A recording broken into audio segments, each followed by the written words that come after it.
अभी तक चल रहा किसानों का आंदोलन जो कि 9 अगस्त 2020 में शुरू हुआ था। आंदोलन का मुख्य कारण है 3 फार्म बिल जो कि लोकसभा और राज्यसभा से पास हुए थे।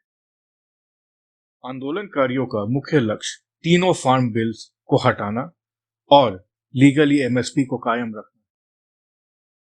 किसानों के आंदोलन के कुछ तरीके हैं: धरने पर बैठना, रास्ता जाम और शांतिपूर्वक प्रदर्शन दिखाना। अभी तक इस मुठभेड़ का शिकार कम से कम 15 किसान बन चुके हैं। उन्हें इसकी कीमत अपनी जान देके चुकानी पड़ी। बिल के पास होने के कुछ वक्त बाद ही किसानों के यूनियन ने आंदोलन शुरू किया, पर उस बात के 2 महीनों के बाद ही दिल्ली चलो का नारा बुलंद हुआ।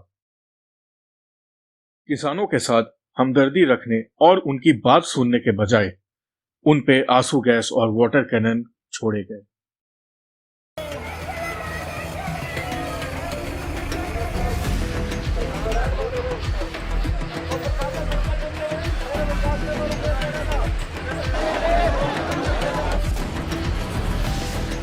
हरियाणा की खट्टर सरकार मुर्दाबाद मुर्दाबाद मुर्दाबाद।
तो इन सब में ये डिस्टोपियन फ्यूचर वाली बात कहाँ आती है?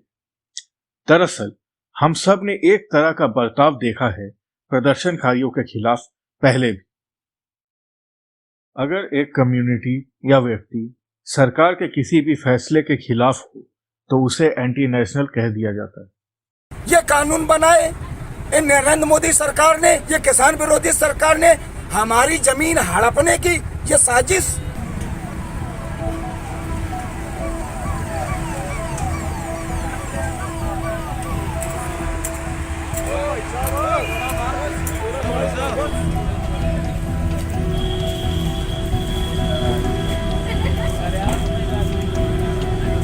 इन गोदी मीडिया से हमारा कहना है कि तुम बदल जाओ। हम किसान हैं, हम खालिस्तानी नहीं, हम पाकिस्तानी नहीं, हम नक्सलवादी नहीं।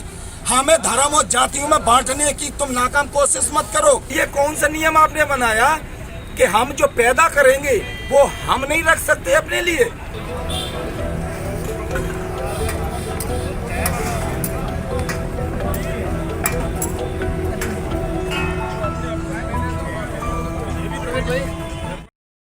तो असली चिंताजनक बात हमारे देश के इस बदलते रवैये की है। माहौल और भी ज्यादा नकारात्मक होता जा रहा है वक्त के साथ। क्या आपको कहना है? अमित शाह जी वो तो कह रहे हैं बातचीत करने के लिए तैयार है। मुंह में राम बगल में छुरी हैं? अरे आपको देश की जनता ने लीडर चुना है, डीलर थोड़ा ना चुना है जो आप अंबानी अडानी की दलाली कर रहे हैं। जब आपने किसानों को दिल्ली नहीं आने दिया, एक बात बताइए, ये किसान है कि आतंकवादी है भाई? आप इनको आने नहीं दे रहे, वाटर कैनन से पानी छुड़वा रहे, ठंडा में आपको शर्म नहीं आई? इतनी निर्लज्जता की पराकाष्ठा, अमानवीय हैं आप कभी सीए एनआरसी के बहाने मुस्लिमों को परेशान करते हैं, कभी जामिया जेएनयू में जाकर छात्रों को परेशान करते हैं, कभी नोटबंदी लाकर पूरा देश को तबाह कर देते हैं, कभी जीएसटी लाके व्यापारी भाइयों को तबाह कर देते हैं। पूछा जाता है, अगर इतनी व्यवस्था अगर गलवान घाटी में किया होता, अगर पुलवामा में किया होता, तो भारत माँ के वीर सपूत शहीद नहीं होते। हमारे आपके घर की चूल्हा तभी जलता है जब ये अपने खेतों में मेहनत करते हैं। बरसात में, ठंडा में सांप, बिच्छू, कनगोजर सब रहता है। अरे बहकाया जा रहा है किसानों को, हम तो किसान कौन बहका रहा है? आप पत्नी छोड़ दिए तो आपको भी कोई बहका दिया था कि जसोदाबेन जी को भरी जवानी में छोड़ दिए थे? न सुहागन रही न विधवा। मोदी जी अगर वादे के सच्चे होते तब पोता पोती से खेलते कि तोता से खेलते, कभी मोर से खेलते।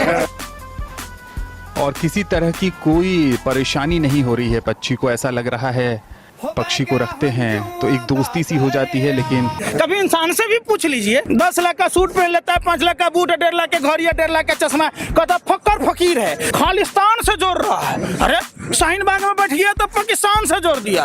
अरे भैया, बिहार में चुनाव था तो इनका गृह राज्य मंत्री नित्यानंद राय कहता है आतंकवादी घुस जाएगा। इनका भाजपा का राष्ट्रीय अध्यक्ष कहता है 300 आतंकी बिहार में घुसने के लिए तैयार है। अब कहता है अलकायदा बंगाल में घुसने के लिए तैयार है। तो तू लोग शासन सत्ता में बैठकर गृह मंत्रालय का छक मराता है, मुजरा कर रहा है वहां बैठ के। जब मुकेश अंबानी खिलौना कंपनी खरीदता है एम्बलीज, तब प्रधानमंत्री कहता है खिलौना बनाइए। मुकेश अंबानी जब जियो फोन को लॉन्च करता है तो एमटीएनएल बीएसएनएल कंपनी को डुबा देते हैं। अरे अनिल अंबानी के लिए राफेल का फाइल डब्बा दिया, रंजन गोगोई जैसा जज अपना ईमान बेच लिया। इतना बड़ा शकुनी मामा तो हमने देखा ही नहीं। अरे भैया का है एक बात बताइए, उत्तर प्रदेश से नहीं आने दिया जा रहा, दिल्ली से नहीं दिया जा रहा, चोर के दारी में तिनका, काहे डरते हैं भैया?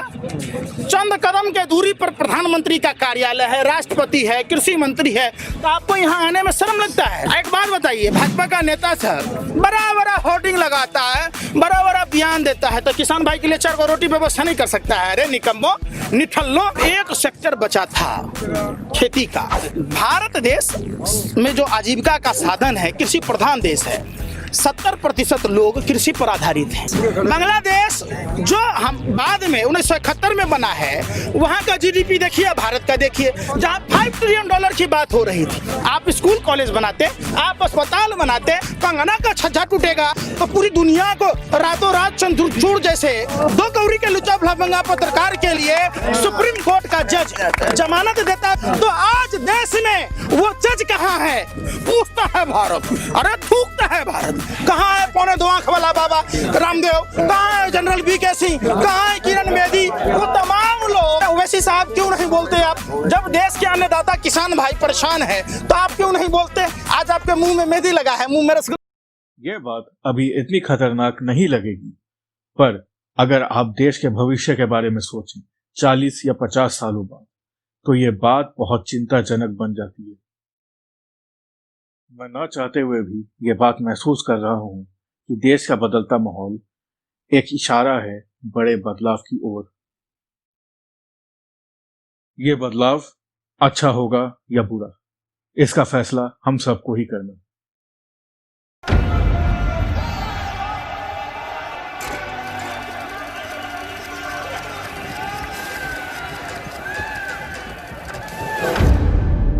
खौफ क्यों है इतना हमारा कि आवाज़ भी सुनना चाहो ना तुम? जब हक की बात करें हम यूं तो बेआवाज़ करना चाहो तुम। अब जो आज़ाद देश है हमारा, फिर क्यों तुम अंग्रेज़ी हुकूमतों से लगते हो? जो बुलंद होके कह रहे हैं हम बात हमारी, तो हम पर लाठियाँ चलाओ क्यों तुम? उस देश के नागरिक है जहाँ जय जवान जय किसान का नारा दिया गया। अब चाहे तुम पानी की तोपों से हमें रोकना या लाठियों के खौफ से हमें डराना, लेकिन हम तो वैसे ही खून पसीने के वफादार हैं। ये चीज़ें हमें कैसे तड़पाएंगी? मौसम की बेरुखी सर्दी भी हम खेतों को जोतने वालों को कैसे डराएंगी? अरे ये जो तुम्हारी आंसुओं की गैस है, ये हमें क्या रुलाएंगी? इन आँखों में पहले ही आंसू सूख चुके हैं। रख लो इन्हें, किसी और विद्रोह को बेआवाज़ करने के लिए तुम्हारे काम आएंगी।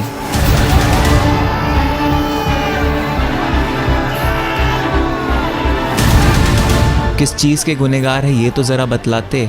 ना ही चोर है ना ही फरेबी, किसान हैं तुम्हारे लिए अनाज है उगाते। अगर इंसानी हक की बात करना गुनाह है तो इन हुकूमतों से फरेब की बू आती है। किसी अदृश्य बेड़ियों में हमें जकड़ने की अनहोनी सी नज़र आती है।